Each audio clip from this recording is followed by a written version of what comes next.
ओम श्री कृष्णाय वयम नमः। श्रीमद् भगवद गीता चतुर्थोध्याय। आज गुरुवार 28 जनवरी 2021 है। इससे पहले हम 32 श्लोक तक कर लिए हैं और आज हम 33वां श्लोक और उससे आगे करेंगे। पहले हम 33वां श्लोक पढ़ लेते हैं। श्रेयं द्रव्यमया यज्ञास् ज्ञान यज्ञ परन्तप सर्वं कर्माखिलं पार्थ ज्ञाने परिसमाप्यते। इससे पहले हमने 12 तरह के यज्ञ और उसका कर्म योग से संबंध, यज्ञों की महत्ता और 12 तरह के यज्ञ के अलावा भी वेदों में दूसरे और भी बहुत सारे यज्ञ बोले गए हैं। इन सब की बात हमने भगवान से सुनी थी और अब भगवान कहते हैं कि इन सारे यज्ञों में हे अर्जुन, परंतप हे अर्जुन, इन सारे द्रव्यमय यज्ञ जिसमें है इसमें उनसे ज्ञानमय यज्ञ श्रेष्ठ है।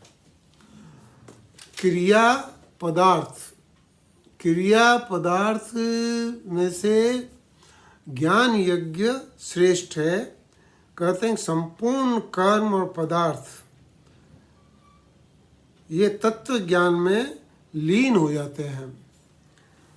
तो ज्ञान यज्ञ को सर्व कर्माखिलम पार्थ ज्ञाने परिसमाप्यते। जितने भी कर्म और पदार्थ हैं वो ज्ञान में आकर लीन हो जाते हैं। तो ज्ञान यज्ञ को सबसे श्रेष्ठ बताया है। और ज्ञान यज्ञ जो 12 तरह के यज्ञ बताए थे, स्वाध्याय रूप ज्ञान यज्ञ, तो उसको, लेकिन इसके अंदर विशेषता है, इसको आगे भगवान एक्सप्लेन करेंगे। तो ये है, तो इसलिए भगवान बोल रहे हैं कि इसमें ज्ञान यज्ञ श्रेष्ठ है। कैसे करना है ये, इसका 34वें श्लोक के अंदर भगवान बोलते हैं, तत्वित्ति प्रणिपातेन परिप्रश्नेन सेवया उपदेक्ष्यन्ति ते ज्ञानिन् ज्ञानिनस्तत्त्वदर्शिनः। भगवान बोले कि इसको कहा ज्ञानिनस्तत्त्वदर्शिनः, तत्व ज्ञान को समझने वाले व्यक्ति, महापुरुष, उससे समझ। क्या, कैसे कि तत्विद्धि प्रणिपातेन, उसको साष्टांग विधि अनुसार दंडवत प्रणाम करने से, प्रणिपातेन परिप्रश्नेन सरलता पूर्वक उससे प्रश्न करना और सेवया उसकी सेवा करना। तो तत्वदर्शी जो आदमी होता है, महापुरुष होता है, उसको अपना गुरु समझकर उसका साष्टांग दंडवत करना है और उससे प्रश्न पूछने, सरलता पूर्वक प्रश्न पूछने हैं और उसकी सेवा करने से वह महापुरुष तुम्हें तत्व ज्ञान का उपदेश देगा। तो भगवान ये बोलते हैं कि जो कर्म योग में लगे हुए हैं, ऐसे कर्म योगियों को जब वो उस स्थिति में आ जाते हैं तो उस समय फिर उनको गुरु मिलता है और गुरु को इन 3 तरह से साष्टांग दंडवत प्रणाम, उनकी सेवा और सरलता पूर्वक प्रश्न करने से वो तत्वदर्शी वो ज्ञान आपको बता देगा। तो इस तरह से ये ज्ञान आपको प्राप्त हो सकता है। राम सुखदास जी बोलते हैं कि ये जो गुरु हैं, ये इसमें अनुभवी और शास्त्रज्ञ होना चाहिए। इन दोनों में भी महापुरुष अनुभवी होना मुख्य है अनुभवी महापुरुष के हृदय में शास्त्र स्वतः प्रकट होते हैं और अनुभवी संतों की वाणी में शास्त्र बनते हैं। उनकी वाणी स्वतः शास्त्र अनुकूल हो जाती है। इसलिए ये चीज़ हमको समझनी चाहिए कि जो तत्वज्ञानी पुरुष होते हैं उनकी वाणी से ही शास्त्र निकलते हैं और इसलिए ये ज़्यादा इम्पोर्टेंट हैं। तो इसको हमको समझ, ये 34वां श्लोक बहुत ही प्रसिद्ध श्लोक है और बहुत इम्पोर्टेंट श्लोक है, इसको यहाँ पे बताया गया है।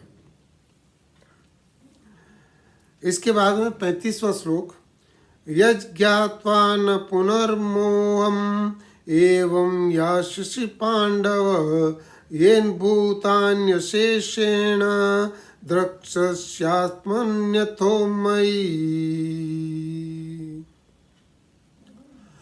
भगवान बोलते हैं कि इसके बाद में तत्व ज्ञान का अनुभव तुझे हो जाएगा। तत्व ज्ञान का अनुभव होने के बाद में तू मोह को प्राप्त नहीं होगा। हे अर्जुन, जिस तत्व ज्ञान से तू संपूर्ण प्राणियों को अशेषेण निशेष भाव से, जिनके अंदर तुम्हारा और अपने में कोई फर्क नहीं है, इस तरह से, या आप बोलिए कि निर्वैर सर्वभूतेषु, जो 11वें चैप्टर के आखिर में दिया है, इस तरह से उन सारे प्राणियों को तू अपने आप में देखेगा और अथोमयी, और उसके बाद में तू मुझ सच्चिदानंद घन परमात्मा में देखेगा। तो ये जो यहाँ पे बताया है कि जब कर्म योग सेवा भावना से जब आप करते हैं और गुरु की सानिध्य में जब आप तत्व ज्ञान की प्राप्ति करते हैं, तो उसके बाद में किसी भी प्राणी से आप अपने आप को अलग नहीं समझते हैं, किसी भी प्राणी को आप अलग मान भी नहीं सकते हैं, और ऐसे में सारे प्राणी आपके अंदर ही वास करते हैं। और उसके बाद में उन प्राणियों को तुम मुझ में देखोगे, मुझ सच्चिदानंद घन परमात्मा में देखेगा, ऐसा ये यहाँ पे बताया है। तो ये जो ज्ञान की परिसीमा क्या है, कि ज्ञान की परिसीमा ये है कि समस्त जीव, समस्त प्राणी, इसमें चर अचर सब हैं, तो जितने भी पेड़ पौधे प्राणी जितने भी हैं, उनको सबसे पहले तू अपने आप में देखेगा, और अपने आप में जब तेरा दर्शन हो जाएगा तो उसके बाद में तू उन सबको मेरे में देखेगा। तो ये जो है, ये कण कण में जो भगवान देखने वाली बात हम पहले बताए थे, तो वो इसके अंदर यहाँ पर वापस करीब करीब रिपीट की है। लेकिन इसमें क्या है कि उसके अंदर कोई भेद बुद्धि नहीं है। तो यहाँ पर भेद बुद्धि कंप्लीटली समाप्त हो जाती है। तो यहाँ आगे फिर भगवान बताते हैं 36वें श्लोक के अंदर, पहले इसको पढ़ते हैं। अपि चेतसि पापेभ्यः सर्वेभ्यः पापकृत्तमः सर्वं ज्ञानपलवेनेव व्रजेन संतरिष्यसि। ये भी बहुत ही प्रसिद्ध और विशेष श्लोक है। अब भगवान यहाँ पर अपना एक मत प्रकट करते हैं, जैसे अपना एक खास बात यहाँ बता रहे हैं। वो क्या बोल रहे हैं कि अगर तुम सारे पापियों को इकट्ठा कर लो, और उन सब पापियों में सबसे बड़ा जो पापी है, अपि चेतसि पापेभ्य सर्वेभ्य पाप कृतम, जितने भी पापी हैं उन सबसे बड़ा जो पापी है, उस पापी को बोले कि मैं ज्ञान की नौका में बैठा देता हूँ, और ये सारे पापों के इस समुद्र को अच्छी तरह से तर जाता है। पापों का समुद्र मतलब संसार, इस संसार से तर जाता है। लोगों में ये गलत भावना है कि मैं पापी हूँ इसलिए मैं नहीं तर सकता। यहाँ भगवान उसका छेदन कर रहे हैं। भगवान बोल रहे हैं कि तू सारे पापियों में सबसे बड़ा पापी भी है, तो भी अगर तेरे को ज्ञान मिल गया, ज्ञान की नौका में तुम बैठ गया, तो बोले कि मैं तेरे को गारंटी देता हूँ कि तू इस संसार सागर से तर जाएगा। ये जो बात है ये बड़ी विशेष बात है, क्योंकि ये बंधन अपना माना हुआ है। बंधन एक्चुअली भगवान की तरफ से है नहीं। ये पापी जो हम अपने आप को मानते हैं, ये पापी अपना माना हुआ है, ये भगवान की तरफ से नहीं है। भगवान किसी को भी पापी मानते ही नहीं है।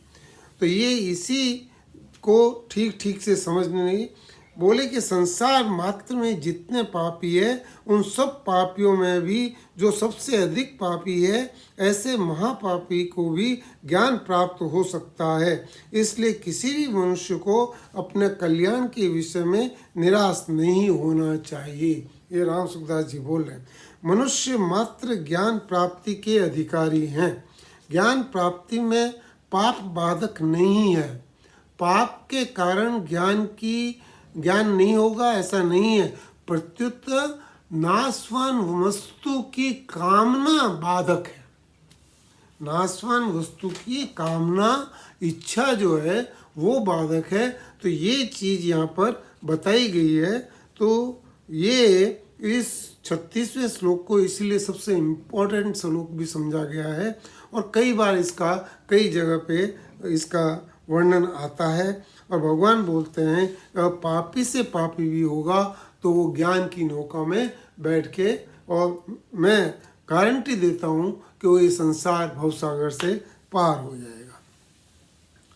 अब इसके लिए भगवान और इसके एग्जाम्पल दे रहे हैं। एग्जाम्पल 37 श्लोक। यते धांसी समिद्धोग्निर्भस्मसात कुरुते अर्जुन ज्ञानाग्नि सर्वकर्माणि भस्मसात कुरुते तथा। भगवान बोलते हैं, हे अर्जुन सुनो, जैसे प्रज्वलित अग्नि होती है ना, जैसे समाधि जो किसी का दाह संस्कार करते हैं तो लकड़ियाँ जला देते हैं, और लकड़ियाँ जला के और उसके अंदर सब कुछ भस्म हो जाता है। कोई चीज़ ऐसी नहीं है जो फिर उसके अंदर बचती है। तो वो सिर्फ यही है कि वो सारे जितने कर्म हैं, ये सारे के सारे कर्म उसमें जल के भस्म हो जाते हैं, और पीछे जो राख बचती है वही यज्ञ शेष है। जो राख बचती है वही है। तो इसमें ये कहा गया है कि सारे के सारे कर्मों की आहुति हो जाती है। तो ये ज्ञान अग्नि जब दग्ध होती है तो सारे कर्मों को भस्म कर देती है। तो जो कर्म है वो पाप और पुण्य इससे लिंक हैं, तो इसलिए वो सारे पापों को भी भस्म कर देती है। ज्ञान रूपी अग्नि संपूर्ण कर्मों को सरता भस्म कर देती है। तो ये एग्जाम्पल बताया कि जैसे सारे पापों को ये भस्म कर देती। अब इसके अंदर भी इतना सब कहने के बाद भी लोगों को विश्वास नहीं होता है। तो भगवान अगले श्लोक में क्या बोल रहे हैं? न हि ज्ञानेन सदृश्यं पवित्रमिह विद्यते ततस्वयं योग संसिद्धि कालेनात्मन्निविदन्ति। एक बार वापस। न हि ज्ञानेन सदृश्यं पवित्रमिह विद्यते ततस्वयं योग संसिद्धि कालेनात्मन्निविदन्ति। भगवान बोल रहे हैं कि इस मनुष्य लोक के अंदर ज्ञान के समान पवित्र करने वाला निसंदेह कोई दूसरा साधन नहीं है। न ही ज्ञानेन सदृश्यम पवित्रमिह विद्यते। मनुष्य लोक में ज्ञान के समान पवित्र करने वाला निसंदेह कोई दूसरा साधन नहीं है। और इसलिए जिसका योग भली भांति सिद्ध हो गया है, उस तत्व ज्ञान को अवश्य ही समय अपने आप में पा लेता है। इसलिए ऐसे गुरु से ज्ञान प्राप्त करने के बाद वो तत्व ज्ञान जो है वो अपने आप में ही प्राप्त कर लेता है। देखिए, यहाँ जब पवित्र करने वाली बात हुई है तो पवित्र के अंदर ऐसा है कि हमारे 5 तत्व है, मिट्टी, पानी, अग्नि, वायु और आकाश। ये पांचों तत्व पवित्र करने वाले हैं। मिट्टी से हम बर्तन वगैरह धोते हैं, मिट्टी से हम साफ सफाई करते हैं, जल से हम साफ सफाई करते हैं, पवित्र करते हैं, अग्नि पवित्र करती है, वायु पवित्र करती है। कमरा बंद है, इसमें स्मेल आ रही है, आप खिड़कियां खोल दीजिए तो कमरे की सारी जो गंदी स्मेल है वो उसमें से निकल जाएगी। वायु भी पवित्र करती है। तो ये जो चीज़ें हैं, ये जितने भी तत्व हैं ये पवित्र करते हैं, लेकिन इन सब में ज्ञान सबसे श्रेष्ठ है। ज्ञान के समान, ज्ञान अग्नि के समान कोई दूसरा पवित्र करने वाला निसंदेह कोई दूसरा साधन नहीं है। ये भगवान खुद बोल रहे हैं। भगवान खुद बोल रहे हैं कि ज्ञान अग्नि के सदृश दूसरा कोई पवित्र करने वाला साधन नहीं है। और ये किसके लिए बोला गया है कि ये उस कर्म योगी के लिए बोला गया है कि पहले आप कर्म योग करके आप पहले कर्म योगी बने, और कर्म योगी बनने के बाद आप गुरु के पास जाएं और वो उनका ज्ञान जो लेते हैं, श्रवण मनन निधिध्यासन, इस ज्ञान से आप इस से ज़्यादा पवित्र करने वाला कोई दूसरा साधन नहीं है। बोले जिस तत्व ज्ञान को पाने के लिए कर्मों का त्याग करके अनुभवी व शास्त्रज्ञ महापुरुष की शरण में जाना पड़ता है, वही तत्व ज्ञान कर्म योगी को सब कर्म करते हुए अपने आप प्राप्त हो जाता है। और तत्व ज्ञान के लिए उसे कहीं जाना नहीं पड़ता है, कोई दूसरा साधन नहीं करना पड़ता है। तो कर्म योग अपने आप में ही सफिशिएंट है, ये यहाँ पे बता रहे हैं। यहाँ पे एक चीज़ ध्यान रखने की है कि ये जो बात यहाँ पे बताई गई है ये ज्ञान योगी के लिए नहीं है। ज्ञान योगी के लिए 13वें अध्याय के अंदर निर्गुण उपासना आएगी, और उस समय ज्ञान योगी कैसे उस निर्गुण उपासना को करता है और उसके फिर कैसे फल मिलते हैं वो अगले अध्याय में दिए हैं। यहाँ पर मेन चीज कर्म योगी के लिए है, और कर्म योगी का मुख्य प्रयोजन ये है कि इंद्रियों को, मन को और बुद्धि को एकाग्र करके एक लाइन में लाना। इसका मतलब क्या है कि इंद्रियों पे नियंत्रण करना, इंद्रियों पे नियंत्रण मन और बुद्धि से। तो इंद्रियों के ऊपर नियंत्रण, जैसा हमने पहले बताया था, ज्ञान कर्म संन्यास योग, ये इसका नाम है। ज्ञान और कर्म इंद्रियों में रहता है, ज्ञान और कर्म इंद्रियों में रहता है, इसलिए कर्म अपने आप में अकेला नहीं हो सकता। कर्म के साथ ज्ञान होता है, इन इंद्रियों के साथ में इनका अपना ज्ञान है, देखने का अपना ज्ञान है, सुनने का अपना ज्ञान है, सूंघने का अपना ज्ञान है, पांचों इंद्रियों का अपना अपना ज्ञान है, अपना अपना कर्म है। तो ये जो चीज़ है इसको हमको समझना है। ज्ञान कर्म संन्यास, ज्ञान कर्म संन्यास का मतलब क्या है कि कर्म योग और यज्ञ के माध्यम से सारे कर्मों को अकर्म कर देना, सारे कर्मों को अकर्म करना, करते हुए देखना, और अकर्म में कर्म को देखना, जो पहले भगवान ने बताया था, वही मुख्य चीज़ है। और उस मुख्य चीज़ का फल जो है वो ये कर्म योग और यज्ञ की भावना से है। और इसके अंदर आप ज्ञान अग्नि के अंदर सारे के सारे कर्म दग्ध हो जाते हैं, सारे के सारे कर्म नष्ट हो जाते हैं, और ये चीज़ यहाँ पे बताई है। इसमें अगले 4 श्लोक के अंदर भगवान एक और इम्पोर्टेंट चीज़ को बताएंगे जो हम अगले प्रवचन में लेंगे।